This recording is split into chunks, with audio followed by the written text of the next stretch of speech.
avec l'aide d'Akadosh Baruch Hu, dans la partie qui est consacrée à des thèmes d'éducation, de Hinour.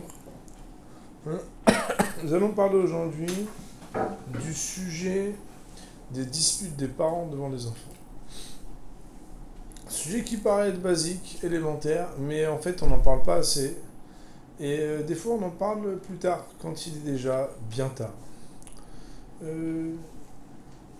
Comme on le sait, un homme et une femme sont très différents. Chachamim vous même nous dire qu'ils sont des opposés. Heureusement, ils sont opposés, mais ils ne sont pas opposants. Ce qui leur permet, par l'amour, d'arriver quand même à tomber d'accord. Que Jouhou, il a fait quand même que malgré leur opposition, ils s'attirent. Et qu'ils sont très contents de pouvoir fonder un couple. Il s'avère que tant qu'il s'agit de manger, voyager, aller au restaurant, se faire beau, se faire belle, rigoler, chanter, tout se passe bien. Mais la vie, c'est pas que manger, danser, rigoler, chanter, aller au restaurant. Il y a aussi d'autres choses plus engageantes. C'est la raison pour laquelle, bien évidemment, déjà à l'époque du Shidduchim, tant qu'il n'y a pas encore de sentiments, on essaye de faire parler les uns avec les autres des sujets qui pourraient fâcher pour voir, quand tu n'es pas d'accord, à quoi tu ressembles. Moi, je dis toujours aux filles du séminaire, l'étape prochaine, puisque tout se passe bien, c'est de savoir quand vous n'êtes pas d'accord, comment ça se parle.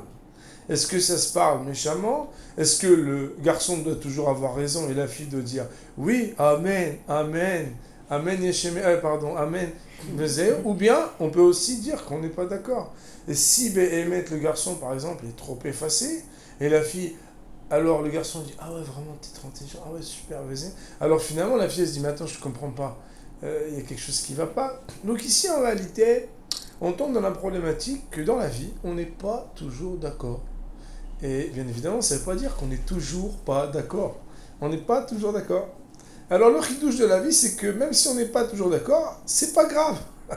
C'est un grand chidouche. Premier chidouche, c'est qu'on n'est pas toujours d'accord, mais c'est l'honora. Le problème, il est que quand on n'est pas d'accord au koïlé, un garçon, il a dit le tosfot d'une certaine manière, et l'autre, il a dit le tosfot d'une autre manière. À la fin de la journée, bonne soirée, shalom, chacun y dort, il a dit le tosfot. L'homme et la femme, ils ne peuvent pas se dire bonne soirée, shalom, parce qu'ils vivent le jour et la nuit tout le temps ensemble.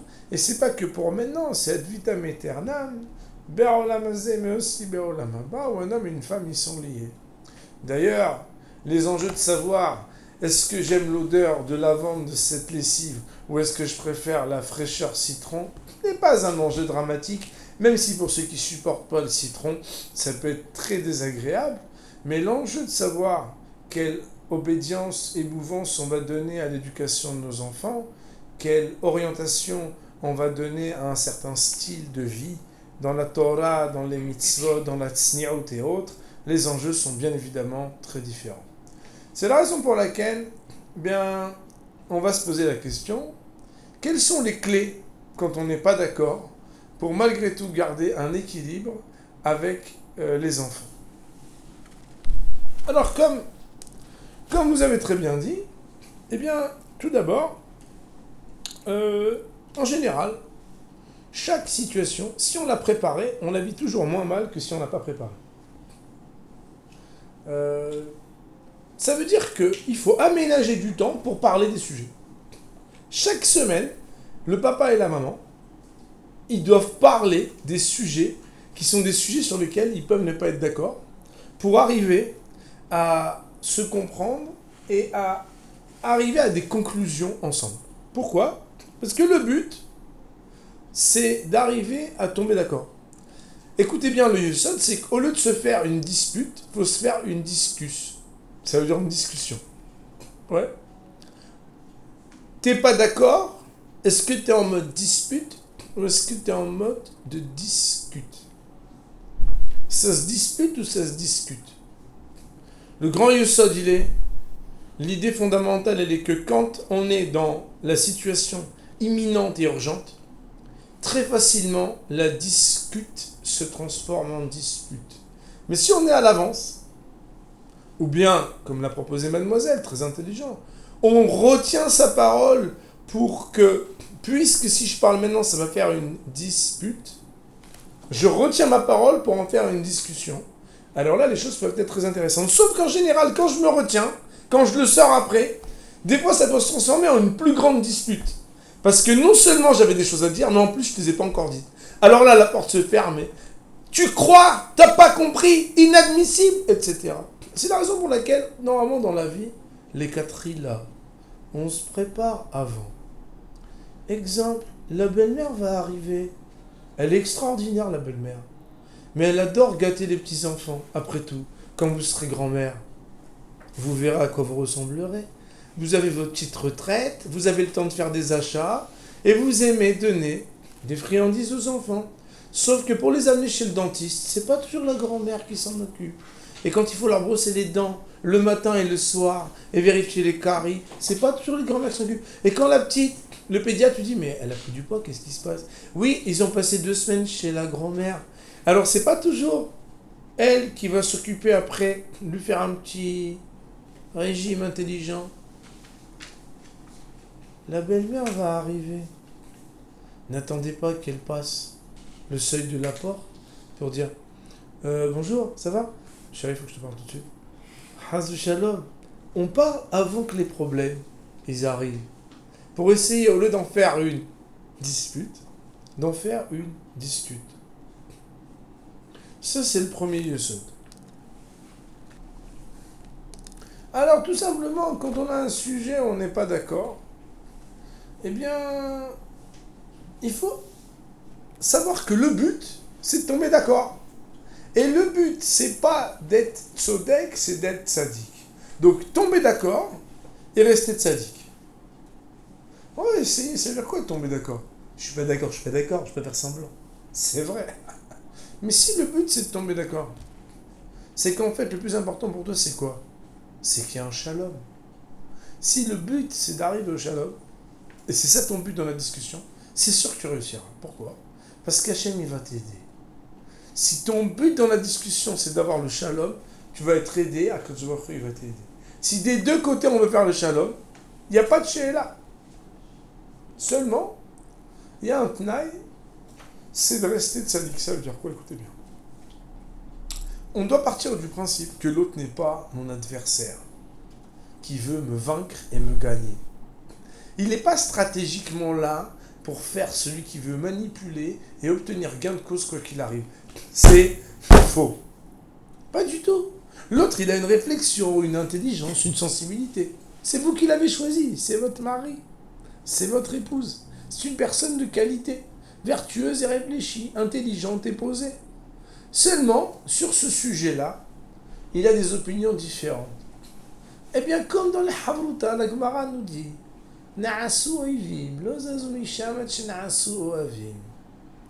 ils se détestent, mais ne quittent pas la maison d'études jusqu'à ce qu'ils deviennent Ohavim, ceux qui s'aiment. Autrement dit, Kivyachol, on devrait être capable de ne pas bouger, de se discuter et ne pas se disputer jusqu'à qu'on tombe d'accord. C'est ça qu'on devrait faire. Un des plus grands problèmes, c'est qu'on n'écoute pas l'autre. On s'écoute soi-même, et surtout, quand l'autre y parle, on attend la première seconde où il relâche le talkie-walkie pour pouvoir dire « Ouais, mais da. Et finalement, chacun renvoie comme dans un match de ping-pong la balle pour essayer de faire en sorte que l'adversaire ne puisse pas se relever parce que je lui ai mis un revers tellement fort que c'est moi qui ai raison et c'est moi qui ai gagné. Si bien que parfois l'hystérie de certaines épouses qui peuvent crier des fois très fort, ou bien le caractère autoritaire de certains hommes qui c'est moi qui décide et c'est tout, c'est comme ça, avec son sechel, impose que la discussion est close. Pas du tout. La dispute est intégrale. C'est pas la discussion est close. Non seulement on a discuté en mettant des arguments et je t'ai donné l'impression que je t'ai écouté, mais en plus je t'ai écouté et c'est moi qui décide. Comment? Avec ce que je t'ai dit. Tu m'as même pas répondu à mes arguments. Étant donné que l'orientation de notre sujet, il est de parler, non pas du Shalom Bayit, on pourrait bien stagiaire faire un cours que là-dessus. C'est pas vraiment notre sujet maintenant, mais de l'orienter par rapport à l'éducation des enfants. Il faut être capable de prendre du temps séparés des enfants, pas devant les enfants, pour pouvoir discuter dans le but de tomber d'accord. On ne tombe pas d'accord, ça fait déjà 3 fois, on n'arrive pas à tomber d'accord. On ne tombe pas d'accord, premier match, deuxième match, tir au péno, prolongation, ça ne marche pas, on doit proposer cette question pour recevoir la Torah. Quand il y avait un doute dans Israël, nous dit le Rambam dans Ilchot Mamrim, Mahloket, on va voir le Sanhedrin. Le Sanhedrin, la même chose. Rivka, elle va, l'Idrosh et Hashem, Mahloket, Rashi, vers Ramban. Il y en a qui vont dire, il faut aller voir les Gdol et Adam pour savoir quelle est Da'at Torah sur ce sujet. Bien évidemment, pour cela, il faut que les deux aient la même référence. Si chacun a son rave, ça s'appelle Zabla. Vous connaissez Zabla? Quand quelqu'un il a un problème dans Hoshen Mishpat, il doit voir un Bet Din parce qu'ils ont une dispute. Zeborer lo ehad, zeborer lo ehad. Chacun peut dire, ouais, mais ce Bet Din, moi je ne veux pas aller chez Zdayan. Et c'est l'autre qui dit, moi non plus je ne veux pas aller chez Zdayan. Il y a la possibilité de dire, je ne suis pas d'accord avec le type de Dayan. Dans un couple, n'attendez pas les problèmes pour avoir un rave du couple. Parce que sinon, les problèmes, ils vont être aussi des problèmes de rabbanim. Mon rave à moi, il dit que... Ouais, mais mon rave à moi, il dit que... Mon rave, il est mieux que... Ton rave est un ravagé. Ton rave est un rave allemand. Ton rave est un ravageois. Moi, ça devient mahaloket tanaïm. Rabbi Meir Amar, Rabbi Yosef Amar. Et que finalement, qu'est-ce qui se passe? Non seulement on n'est pas d'accord, mais en plus, il n'est pas d'accord, mais vitam. Il n'est pas d'accord, mais vitam. Chacun, en plus, il a son argument. Ça pose des problèmes. Si on n'est pas d'accord, on propose le problème à quelqu'un. Bien évidemment, sur le moment, si un des deux parents a dit quelque chose, l'autre, il lui donne une carte de crédit platinum, même s'il n'est pas d'accord. Il a dit, car Yatsa Mipia Meler. Ça peut être Meler ou Malka. Bien évidemment, on a le lourdeur de dire, je vais tirer le premier. C'est moi qui vais dire le mot comme ça, l'autre. De toute façon, quand on est malhonnête, on mange sa malhonnêteté. Parce que c'est comme un effet boomerang. Mida keneged mida. T'es malhonnête, ras shalom, avec ta femme, avec ton mari. À un moment ou à un autre, ça te revient dans la figure. Et en général, avec un effet d'accélération. C'est jamais bon. Quand on sent qu'une question va se poser, on essaye de se retirer. Bien évidemment, avec un remez, pas un coup de pied sous la table, où le mari, il risque de vous dire « Tu m'as fait mal, qu'est-ce que tu veux ? Ah, tu veux qu'on se parle ?» Non plus, vous avez bien compris. Un peu de finesse, vous pouvez créer un siman pour vous parler, anticiper les problèmes, sinon, une parole est sortie, on assume, sauf quand c'est grave, très grave, on assume et on se tait, et après, on discute. Qu'est-ce qui se passe dans l'esprit d'un enfant qui voit ses parents se disputer ? Eh bien, tout simplement, écoutez bien, l'enfant, lui, il n'a pas la vision à long terme. Lui, il vit l'instant. C'est ça la définition de la katnout. Katnout, c'est quelqu'un qui vit l'instant. Un enfant, il a perdu son Lego, vous pouvez lui dire que vous allez lui en racheter un. Pour lui, c'est Shiva Yeme Avelut qui commence déjà avec Kelia. Pourquoi ? Parce que son Lego, il est tombé, son Playmobil s'est cassé. Pour lui, c'est la fin du monde. Il vit l'instant. C'est la raison pour laquelle, si sur l'instant, il voit que papa, il n'est pas d'accord avec maman n'est pas d'accord avec papa, pour lui, le monde s'effondre. Il pourrait, même associer à penser qu'ils ne s'aiment pas. Parce que regarde, ils ne sont pas d'accord. Pas shoot. Si Behemet, il y a une opinion, Ava et Had, vous savez que c'est la même gematria, on est d'accord, on est Had, on s'aime. On n'est pas d'accord, on n'est pas Meohad. Oh là là, pourquoi papa il est méchant avec maman? Pourquoi maman elle est méchante avec papa? Quoi? Mais non, on est juste pas d'accord. Ça rentre pas. Ou l'homme est venu tout d'avoir. On ne peut pas comprendre une chose pareille. Lui, il l'interprète de manière affective qu'il y a un problème affectif entre les parents. Bien évidemment, si en plus, quand tu mimes, que tu n'es pas d'accord, tu fais les yeux méchants, la tête mauvaise, et tu es un peu énervé, ou même que tu as sorti un mot qu'il ne fallait pas, alors là, tu alimentes la scène théâtrale qui est interprétée par l'enfant. Waouh! Il a fait vraiment le méchant. Ça se voit qu'il joue un rôle dans lequel il est bien. Et Hazou Shalom, l'enfant, il est Bemetsuka. Des parents qui se disputent créent des souffrances à leurs enfants. Pas seulement quand ils se disputent. Parce qu'après, quand la femme, elle dit à son mari, le mari dit à sa femme dans la chambre à coucher, t'aurais pas dû parler comme ça, t'as pas vu comment le petit m'a regardé. Si jamais il fait tchouva, le père, il dit, c'est vrai, t'as raison. Mais là, j'ai pas fait attention, j'ai pas fait gaffe, tu vois. L'enfant, lui, il n'a pas vu la suite. Donc il est resté à l'épisode suspense. Il n'a pas acheté la série. Et il n'aura pas cet épisode.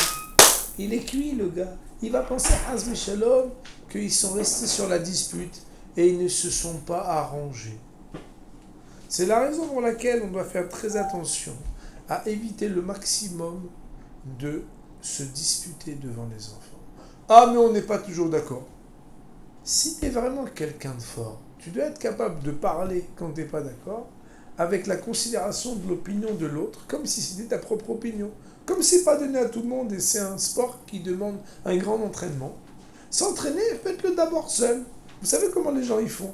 D'abord, ils jouent contre un mur et après, ils prennent un adversaire au tennis. C'est comme ça qu'on apprend à ramasser des balles et à mesurer quelle intensité on a quand on frappe. De la même manière, tu veux émettre, être capable de discuter, même quand tu n'es pas d'accord avec ton époux devant les enfants, il faut le faire si tu sais le faire avec finesse, élégance et respect des opinions de l'autre.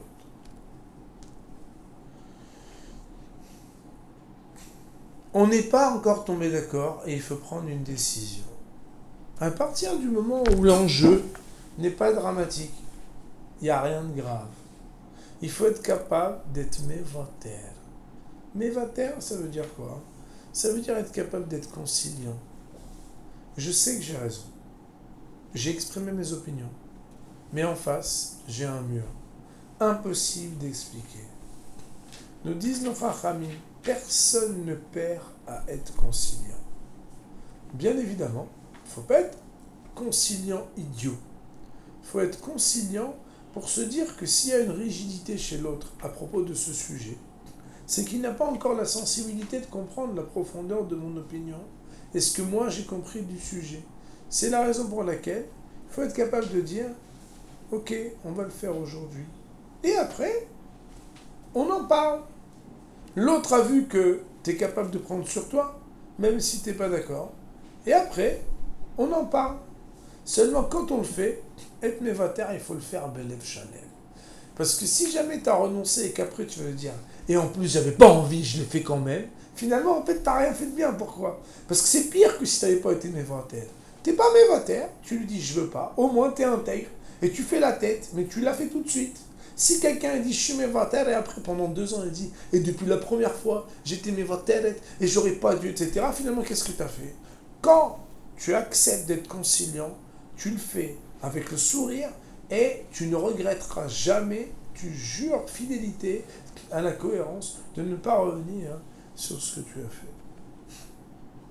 Il faut savoir que les personnes qui se disputent devant les enfants, c'est comme Behemet Hazou Shalom, montrer aux enfants qu'il y a une rivalité avec une domination. Si par exemple c'est la mère qui est plus forte dans les discussions et dans les disputes, à pouvoir entre guillemets avoir le dernier mot, l'enfant il apprend que maman quand elle parle, sa parole a une valeur, papa quand il parle, attends de voir ce qu'elle va lui dire. La même chose vice versa. Maman, quand papa il parle après, elle a plus rien à dire, c'est lui qui décide, vezéou. Alors quand après la maman elle va parler, on dit ouais je vais quand même demander à papa. Comment tu vas demander à papa? Je vais demander à papa, c'est lui qui décide ici. Mais alors ça veut dire quoi? Ça veut dire que la parole de maman, la parole de papa, c'est pas la même parole. Pire que ça. Pour l'instant il est petit le gars. Elle est petite la petite fille. Elle capte, mais on a l'impression qu'elle capte pas tout. Arrive l'âge de l'adolescence, et les deux parents viennent. Et ils ont eu le temps de la de Shaorim, ils tombent enfin d'accord. Mais l'enfant il dit attends, je comprends pas. Tu nous as appris, toi papa, et tu nous as appris, toi maman, que quand on n'est pas d'accord, on n'est pas obligé d'être d'accord. Alors de la même manière que quand toi tu disais quelque chose et lui disait quelque chose, des fois toi tu n'étais pas d'accord, il n'était pas d'accord et vous restiez sur des positions pas d'accord jusqu'à ce que quelqu'un s'impose. Eh ben tu sais quoi? Ya Rabbi Yosser Bimeir et Ya Rabbi Yehuda, c'est moi. J'ai une troisième opinion, je suis pas d'accord avec toi et avec lui. Et d'ailleurs, vous m'avez éduqué à ça, c'est que quand on n'est pas d'accord, on peut ne pas être d'accord. Alors que si jamais dans une maison, la Hashkafa, elle est que ils ont la même voix, ils sont d'accord. Officiellement, ils sont d'accord. Qu'est-ce qui se passe là-bas? Des fois, on entend des bruits. Dans la chambre, ils sont pas d'accord. Quand ils adressent la parole aux enfants, c'est une seule et même parole. Cette parole, elle construit, elle fait que les enfants, ils savent que dans la vie, il y a une ashkafa, il y a une dira, il y a un principe. Tu veux pas, cette maison, elle est ehad, il y a des principes et tu dois les accepter. L'enfant, il est serein, il est rassuré. Et même quand il commence à avoir des ambiances à l'adolescence où lui aussi dit, vous allez pas me dire quoi faire, quand les deux, ils disent, mais bien sûr que oui, mon chéri, bien sûr que oui, ma chérie, nous sommes tes parents, notre rôle, c'est de te dire quoi faire. Et c'est ça, où l'enfant, si on a préparé le terrain pendant des années, il dit non, non, mais il rentre quand même dans sa chambre. Et il accepte, parce que c'est la hashkafa de la famille. Ce qui n'est pas le cas. Lorsque dans la maison, il a vu que conflit d'intérêts, rapport dominant-dominé, si je gagne, je gagne. Si je suis plus dur, si je crie plus fort, si j'ai plus d'argumentation, il apprend, chas shalom, à avoir un rapport conflictuel. La manière avec laquelle les parents ont la retenue, la réflexion et la finesse de faire attention à long terme, à s'investir, de prendre sur eux, de discuter plutôt que de se disputer, de se retenir de parler devant les enfants pour leur avenir, c'est ce qui permet Béhémet de donner un équilibre aux enfants. Les enfants dont les parents n'ont cessé de se disputer, ou bien qu'un des deux parents domine et que l'autre, Hasbe Shalom, est celui qui est contraint d'accepter malgré lui les opinions de l'autre alors qu'il n'est pas d'accord, sont des enfants qui grandissent avec des très grandes difficultés de personnalité et qui soit réitèrent l'attitude d'être dominant, soit barminan, ou non plus l'attitude d'être dominé, plutôt que d'être dans le partage et la réflexion, de pouvoir exprimer ses opinions comme une personne qui a le droit de penser et qui n'est pas contrainte d'être dans un rapport où il faut absolument la confrontation et la domination. On va dire Baruch Amen, Amen.